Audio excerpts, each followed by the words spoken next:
අධ්‍යාපන ප්‍රතිසංස්කරණ ඇයි අපි නැවැත්තුවේ කියන තැන. අපි රටක් විදියට ගත්තාම අපි අධ්‍යාපනය කියන ඉතාම සංවේදී ශාස්ත්‍රයක්. අපි හැම වෙලාවෙම දන්නවා මහජන විරෝධතා තියෙද්දි සමහර ව්‍යාපෘති කරනවා. අපි ඕන තරම් ලෝකේ රටවල් වල දැකලා තියෙනවා මහජන විරෝධතා තියෙද්දි පාරක් හදන එකක් වෙන්න පුළුවන්. එහෙම නැත්නම් වෙන මොනවා හරි වැඩක් වෙන්න පුළුවන් කරන්න පුළුවන්. හැබැයි අපිට කරන්න තියෙන්නේ අපි හිතන විදිහට අපිට වැදගත් වෙන්නේ රටේ හැම ජන කොටසක්ම මේ ඇති වෙලා තියෙන විචිකිච්ඡාව. එහෙම නැත්නම් මේ මිනිස්සු අතර ඇති වෙලා තියෙන ව්‍යාකූලතාවයේ තියාගෙන අපි මේක අරගෙන යනවා නම් ඒකේ විශාල අවඩක් සිද්ධ වෙනවා. මොකද හැම කෙනෙක්ම අධ්‍යාපන වගේ ශාස්ත්‍රයකදී හැම කෙනෙක්ම නිරවුල් වෙන්න ඕනේ. මොකක්ද මෙතන වෙන්නේ කියලා. ඒතකොට අපිත් බලන්නේ හැම වෙලාවෙම අධ්‍යාපන ශාස්ත්‍රයේ ඉන්න පිරිස විදියට අපි හැමෝම අධ්‍යාපන ශාස්ත්‍රය හරහා වෙනසක් කරන්න ඕන කියන පිරිස විදිහට අපි හිතන්නේ හැමෝම නිවැරදිව මේක අවබෝධ කරගෙන අපි හැමෝම අපි මේ මෙතනින් ටික විතරක්ම නෙමෙයි මේ අධ්‍යාපන ප්‍රතිසංස්කරණ සඳහා කැමැති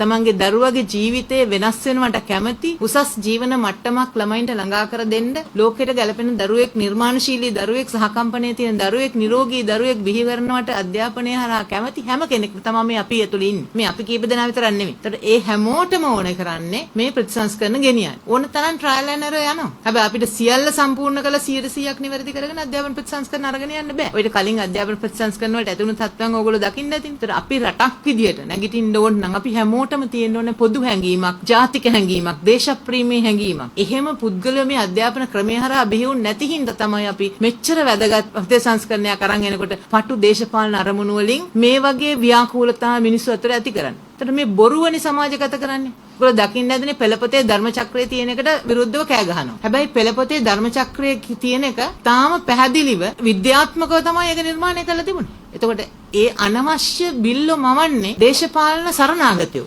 එතෙන්ට තමයි මේ අරන් යන්නේ. මේක පටු දේශපාලන අර්ථයෙන් ගන්න නැතුව අපි බුද්ධිමත් කතිකාවතක් මේ සමාජයට ඕනේ. මිනිස්සුන්ට මේ බොරුව නිරාවරණය කරන්න ඕනේ. බොරුවේ කඩතුරාව අයින් කරන්න තමයි අපි මේ ජාතික සංවිධානයක් විදියට අධ්‍යාපන ප්‍රතිසංස්කරණ උදෙසා ජාතික ව්‍යාපාරය බිහි වෙන්නේ. නැත්තම් මේට කලින් මේක බිහි වුනේ නැත්තේ ඇයි කියලා හිතනවනේ. අපි මේ අධ්‍යාපන ප්‍රතිසංස්කරණ වලට කිසිම ප්‍රශ්නයක් නැතුව ගන්න පුළුවන් කියන තැන අපි හිටියේ. ඒතර අධ්‍යාපන ප්‍රතිසංස්කරණ හොඳින් යනවා අපි දැක්. නමුත් මේ කඩාකප්පල් වෙනකොට තමයි මේ වගේ අනවශ්‍ය බිල්ල මවනකොට මිනිස්සුන්ගේ සාමාන්‍ය මිනිස්සු අහිංසක මිනිස්සු ඈත අම්පාර දිහා එහෙම නැත්නම් මර්දන් කඩවල පැත්තේ සමහර මිනිස්සුන්ට මුකුත් ෆෝන් එකකින්වත් මුකුත් දකින්න හම් වෙන්නේ නැතිකොට අධ්‍යාපන ප්‍රතිසංස්කරණ ගැන දේශපාලඥ මවන බොරු කතා විතරයි නියන්තර ඒවා නිවැරදි කරන එක ජාතික වගකීමක් පුරවැසියෙක්. අන්න ඒ පුරවැසි භූමිකාව තමයි අපි මෙතනින් නියෝජනය කරන්නේ.